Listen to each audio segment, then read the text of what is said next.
It's a drawing show.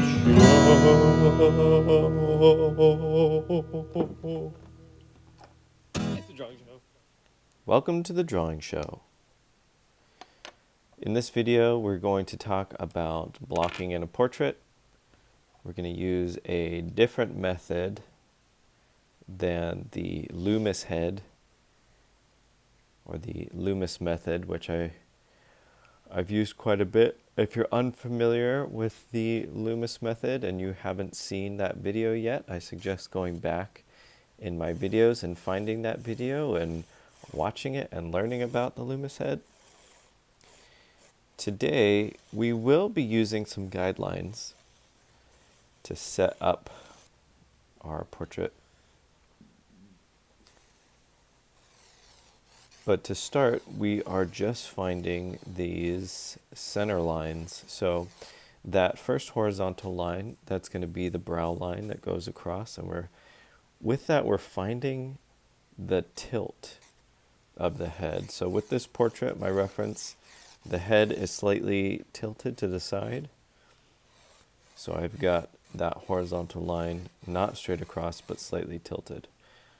And as you'll see later on in the drawing, I might have actually had made that tilt a little too drastic, which is a good example of how just the slightest things that get off can really throw things off.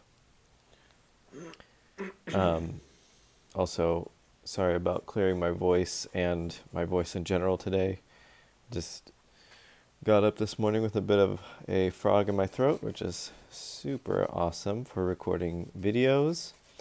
I hope it's not too distracting or annoying.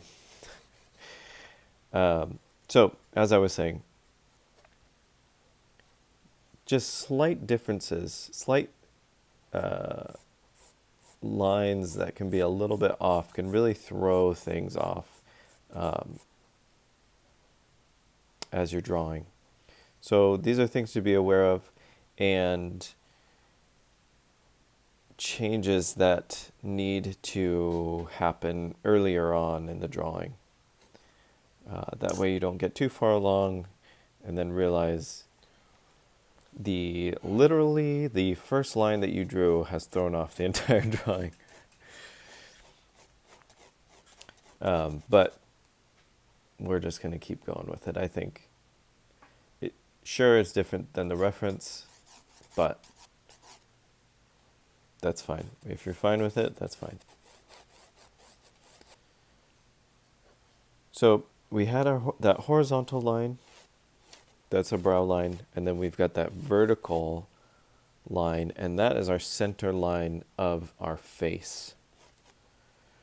But you can see that that's not the exact center. So the face is slightly turned to the side. And then we've got the side profile line on the left. And then on the right side of the vertical line going down, that's just the front part of our face. So basically where the ends of the eyes will be down, and that's just that front face part. On the other side of that to the right, that's where the side of the face is going to be and go back. So when you're drawing a face, try to think about it in 3 dimensions.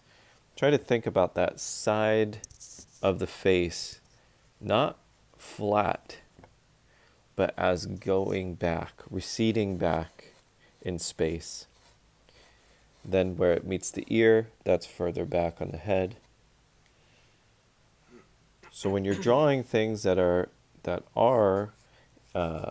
3 dimensions, while you're drawing them, you are drawing a 2-dimensional drawing, a piece of paper. But try to think about, while you're drawing, think about it in 3 dimensions. It's also a little bit more difficult, and you wouldn't really think this, but it is a little bit more difficult to be drawing a reference from a photograph. It's harder to get a good understanding of the 3 dimensions of what you're drawing because your photograph is 2-dimensional. So any chance you get, try to practice drawing from real life. Find a family member who can sit, maybe they're watching television, and they don't mind you staring at them for an hour or two.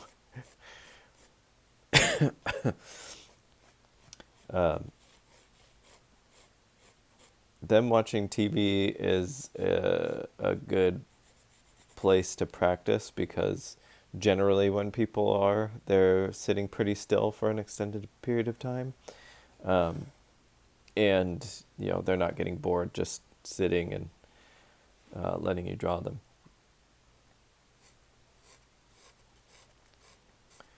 But if you can't, if you're up at 5 a.m. like I am and nobody's awake in the house, then just find a photo reference online somewhere to practice. And I think that is also pretty key when you're learning to draw or just working on drawing, is doing it as often as you can.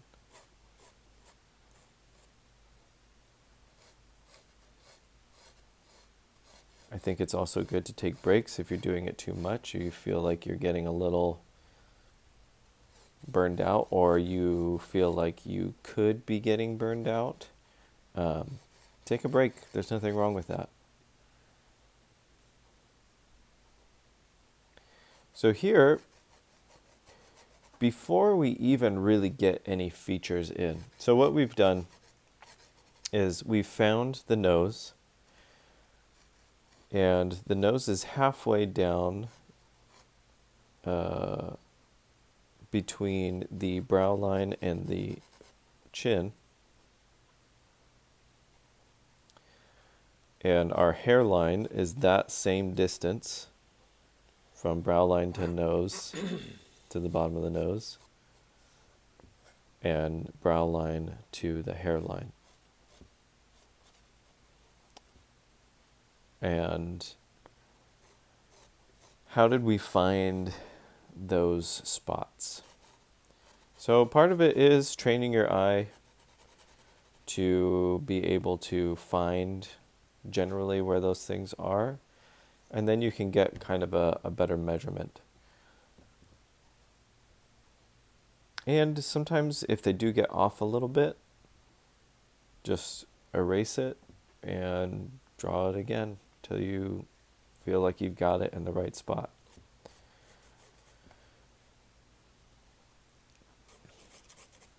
And our ear is going to be about, bottom of the ear is going to be about along the line of the bottom of the nose, top of the ear, just under the brow line. So when you're figuring out, if you were to draw a face straight on, completely straight on, no angle, no tilt, no side view at all, just completely straight on. Sorry about that, blowing directly into the microphone. If you're looking at it completely straight on, the top of the ears would line up with the brow line, and the bottom of the ears would line up with the bottom of the nose. Now this is a general rule, but it's pretty typical. So generally speaking, that's where the ear is going to line up. But take a look at yourself in the mirror and notice that. Say, oh yeah, my ears are roughly lining up exactly with the brow line and the bottom of my nose. Now, keep looking at your face, but start tilting your head down. you'll start to notice that the top of your ears are no longer lining up with your brow line, and the bottom are not lining up with your nose. You could get it so far as to the bottom of your ears lining up with your eyes, or even farther. So that's something to keep in consideration when you're figuring out the angle of the face and the direction that the face is pointing. So if you're drawing a face and it is pointing down slightly, the top of the ears are going to go up on the head. And that's going to help a lot with directionality, being able to convincingly point the face in a different direction is just that ear placement. So think about that the next time you're drawing a portrait where the head is pointing down or up, or just in a different angle. But you're also trying to keep roughly the same size ear as you would straight on. It does change slightly, and the more drastic the angle is, obviously, the bigger the change in visual size of the ear. Of course, the ear does not actually change sizes, but in the way that we're drawing it, it does change slightly.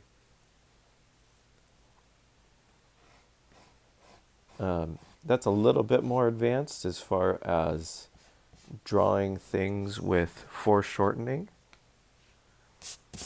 Now, foreshortening is when you've got an elongated object and you start pointing it towards you,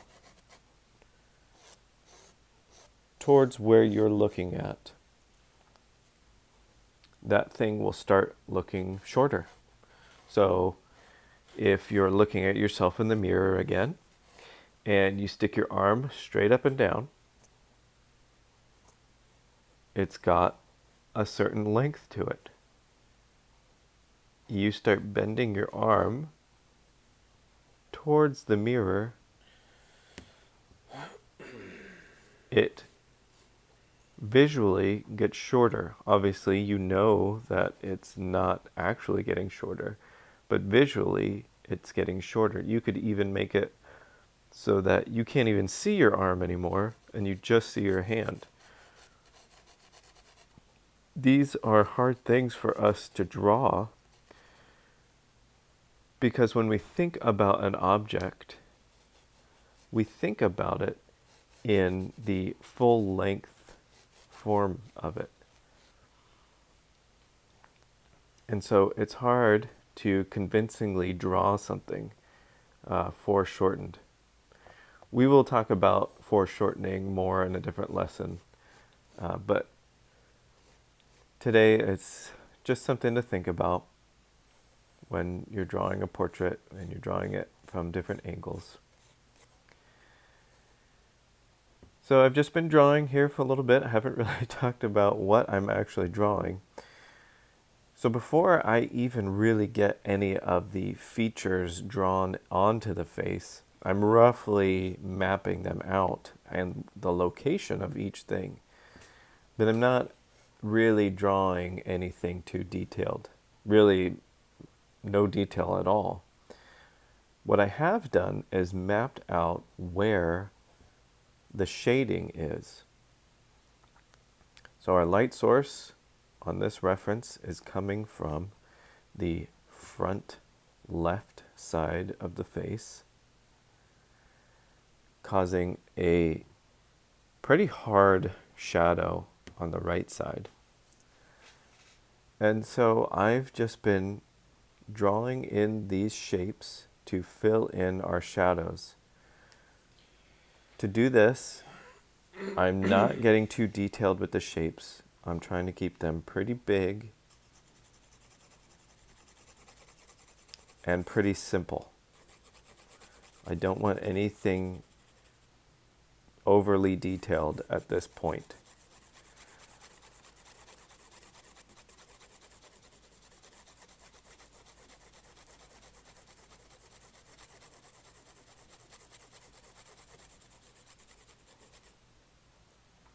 And right now, I am just toning out the shaded areas.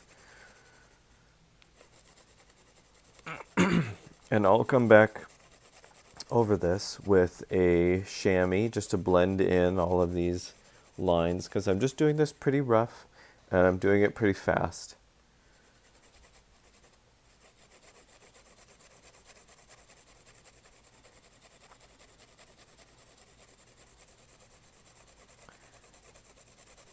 I think this is a good way to block in a portrait somewhat quickly. It's not as quick as you could do it.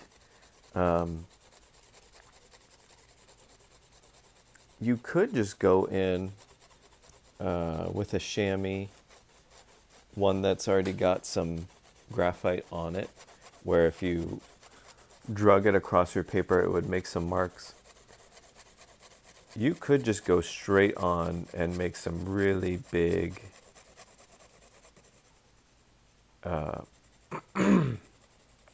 really big marks with your chamois and tone out where the shading could be before you even put any pencil marks down. And you could use those marks that you've made with that to then start mapping out the rest of your drawing. And you'll see after I use the chamois on this, it almost kind of looks like that's what I did. But I actually spent a little bit more time mapping out with my pencil and making these marks. So the line that I made underneath the brow line, that's going to be the line that my eyes are sitting on. So here we go, we are blending in with the chamois all of those marks, and we're keeping it pretty loose. I'm okay with being kind of messy in this part because we can make some erasing, and also we don't want to get too tight here. We don't want to get too concerned or too worried about smaller details. We want to keep it nice and loose, and that's a good start for this portrait. We'll pick up where we left off in another video. Thanks for watching, everybody. I'll see you later.